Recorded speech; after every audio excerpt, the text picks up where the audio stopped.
नमस्कार, मैं संतोष सिंह और आज हम बात कर रहे हैं बिहार की एक ऐसी सरकार जो पिछले 30 वर्षों के अंतराल की सबसे मजबूत सरकार में एक है, या यूं कहे कि सबसे मजबूत सरकार है।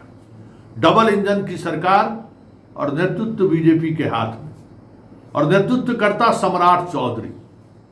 नाम ही सम्राट नहीं है, बोली जबान और बॉडी लैंग्वेज में भी सम्राट की तरह अक्सर अपने आप को पेश करते रहते हैं, लेकिन भ्रष्टाचार के मामले में पहली ही परीक्षा में जिस तरीके से फेल होते हुए दिख रहे हैं, ऐसी स्थिति तो चारा घोटाला में आरोपित होने के बावजूद भी लालू के समय में देखने को नहीं मिला।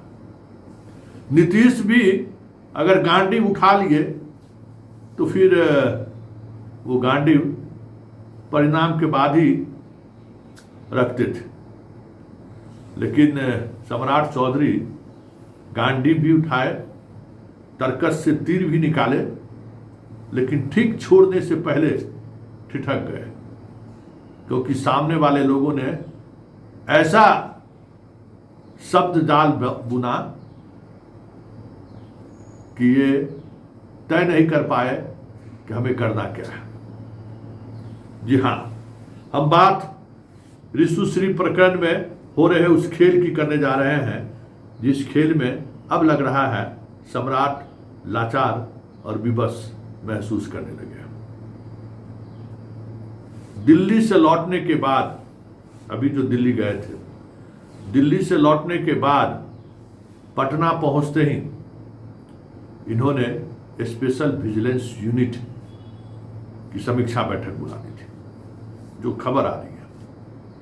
और उस समीक्षा बैठक में ऋषुश्री के मामले पर चर्चा हुई और दो टुक सम्राट चौधरी ने स्पेशल विजिलेंस यूनिट के डीजी पंकज दरार को कहा कि एफआईआर कीजिए, छापेमारी करिए, हमको परिणाम चाहिए। 6 टीम छापेमारी के लिए गठित हो गई, पूरी तैयारी हो गई कि सुबह 6 बजे जो है सो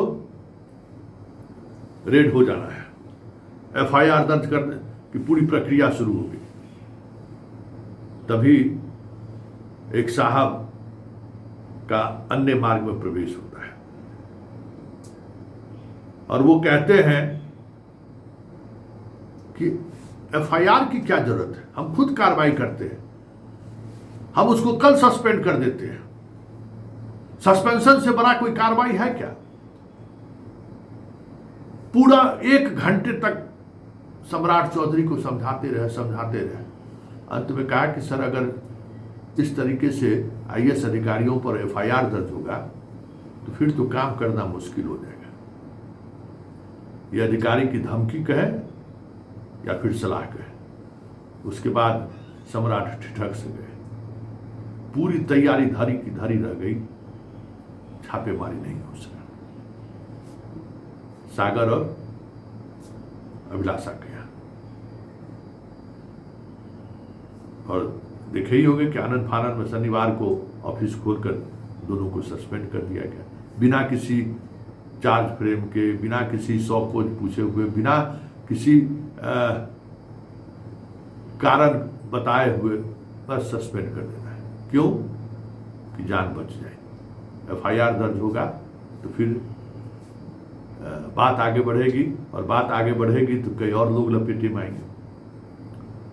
मतलब ये इसको क्या कहा जाए। और इस 2 प्रकरण के बाद आईएएस अधिकारियों को यह महसूस हो गया कि चलाया जा सकता है। लखीसराय के डीएम मामले में भी कल यही हो गया। मिथिलेश, सबसे पहले मैंने खबर चलाई थी कि किस तरीके से मुंबई से वो मित्र को बुलाया है, सर्किट हाउस में रहता है, सरकार का खाता है, सरकार के वाहन का इस्तेमाल करता है, बीडीओ सीओ से लेके एसडीओ तक की बैठक की अध्यक्षता करता है, और सांस्कृतिक कार्यक्रम के आयोजन के नाम पर करोड़ों करोड़ों डकार रहा है। मुख्यमंत्री इस मामले की जांच की जिम्मेवारी आर्थिक अपराध इकाई को दिया। आर्थिक अपराध इकाई ने 100 से अधिक पेज की एक रिपोर्ट मुख्यमंत्री को सौंपा है, जिसमें साफ साफ लिखा हुआ है कि मिथिलेश बाबू वहां जाकर किस तरीके के कुकृत्य किए हैं और ये क्रिमिनल ऑफेंस उन्होंने किया है। और कहा जा रहा है कि इन सब कार्रवाई की वजह से ही नैयर हसनैन खान को वहां से हटाने में आईएएस लॉबी एड़ी चोटी एक कर दिया। उनको लगा कि रहा तो फिर मुश्किल होगा सीएम को समझाना। अब अमित जैन भी वैसे ही, पंकज दरार भी वैसे ही, सब। अब बताइए ना, जिस पर सबसे बड़ी जिम्मेवारी है भ्रष्टाचार के जांच की, इकोनॉमिक ऑफेंस का, सृजन घोटाले में क्या है सबको पता है, कैसे वो बचे हुए हैं वो भी पता है। लेकिन नीतीश कुमार के कम से कम आंख में इतना पानी तो था कि ऐसे लोगों को कभी भी, जब से ये नाम सामने आया, मेन एक्सट्रीम में तो पोस्टिंग नहीं की, तो सब जगह अपने अपने लोगों को बिठाने के बाद ये सारा खेल चल रहा है। अब देखिए सम्राट बाबू का जयकारा कब तक लगता है, क्योंकि यह घटना उनका लिटमस टेस्ट है। ऋषुश्री, अब बताइए, कल जो है सो 30/4/2025 को FIR दर्ज हुआ था ऋषुश्री पर, और कल जो है सो देख लीजिए अखबार में, कल छापेमारी हुई है। कुंडली मार के बैठे हुए थे पंकज दरार। ये कौन आईएएस अधिकारी था भाई? कुंडली मार के बैठे हुए थे, कल छापेमारी हुई है। कल देख रहे हैं ना। और इस पूरे मुकदमा होने के बावजूद भी 1 करोड़ के करीब वहां सहरसा में उस कंपनी को पेमेंट किया गया है जिस कंपनी के खिलाफ कार्रवाई कर रही है। मतलब ऋषुश्री केस लड़े, ये भी विभागीय व्यवस्था कर रही थी, भुगतान पर भुगतान। और अब देखिए, मतलब हम लोग हल्ला हंगामा कर रहे हैं ना, एक दबाव है सरकार पर भी और आईएएस लॉबी पर भी। तब देखिए वो खबर छपी है हिंदुस्तान में, देख लीजिए। आईएएस अधिकारियों पर जो है सो FIR दर्ज करने के लिए जो है सो सरकार से अनुमति मांगा गया है। हमको ये बताइए कि सागर बाबू हो चाहे अभिलाषा मैडम, क्या कोई सरकारी निर्णय की वजह से उन पर FIR दर्ज होने की बात हो रही है? क्या उन्होंने डीएम रहते हुए या वुडको के चेयरमैन रहते हुए उन्होंने कोई ऐसा नीतिगत निर्णय लिया है जिस वजह से उन पर FIR हो रहा है? सीधी बात है कि एक ऐसे टेंडर माफिया, टेंडर किंग, जिसने इन दोनों को विदेश भ्रमण कराया, सारा पैसा खर्च किया, और किस तरीके से इसके लिए उन्होंने ब्लैकलिस्टेड कंपनी को भी काम दिया। ऐसे मामले में सरकार की अनुमति की जरूरत है क्या? इस तरीके के FIR के मामले में अब सरकार से अनुमति लेना है और उसके बाद शाही जी के पास जाएगा फाइल, शाही जी अनुमति देंगे। शाही जी तो लोढ़ा के समय में भी दिए थे अपना ओपिनियन। वो तो नीतीश बाबू नहीं रहते तो लोढ़ा पर भी कार्रवाई नहीं होती। कुछ मामले में नीतीश कुमार भाई कुछ भी कहिए, अगर समस्या है नीतीश, तो समाधान भी नीतीश से थे, इसमें कोई दो मत नहीं। जितने लोगों पर आज कार्रवाई हो रही है, ये भी बात सही है कि सभी नीतीश कुमार के नाक के बाल हुआ करते थे, लेकिन ये भी बात है कि कितना भी बड़ा नाक का बाल क्यों ना हो, बात अगर सामने आ गई और उनके सामने आ गया तो फिर किसी की ताकत नहीं थी या किसी का साहस नहीं था कि उस पर कुछ कन्विंस कर दे, और वो भी भ्रष्टाचार से जुड़ा हुआ मसला हो तब।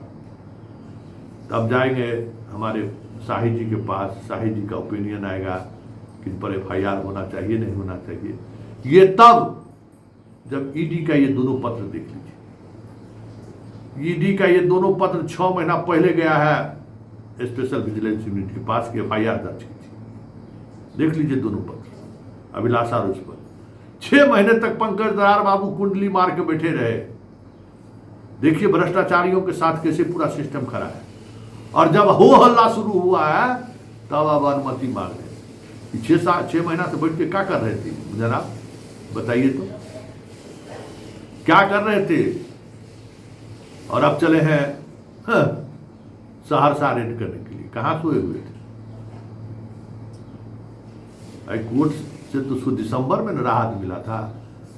30 अप्रैल को केस हुआ। मई, जून, जुलाई, अगस्त, सितंबर, अक्टूबर, नवंबर, 7 महीना कहां थे? 7 महीना किसके इशारे पर कुंडली मार के बैठे हुए थे जनाब? जवाब तो देना पड़ेगा आपको ना। यही है डबल इंजन की सरकार। और उस सरकार के सबसे मजबूत मुखिया सम्राट चौधरी पहले ही परीक्षा में भ्रष्टाचार कहते हैं ना, हम 3C से कंप्रोमाइज नहीं करेंगे। पहले ही परीक्षा में जिस तरीके से घिरते हुए दिख रहे हैं, तय मानिए कि इस परीक्षा में अगर फेल हुए तो फिर दोबारा परीक्षा में अपीयर होने का मौका भी बिहार की जनता नहीं देगी। चलिए फिलहाल हमें इजाजत दीजिए। नमस्कार।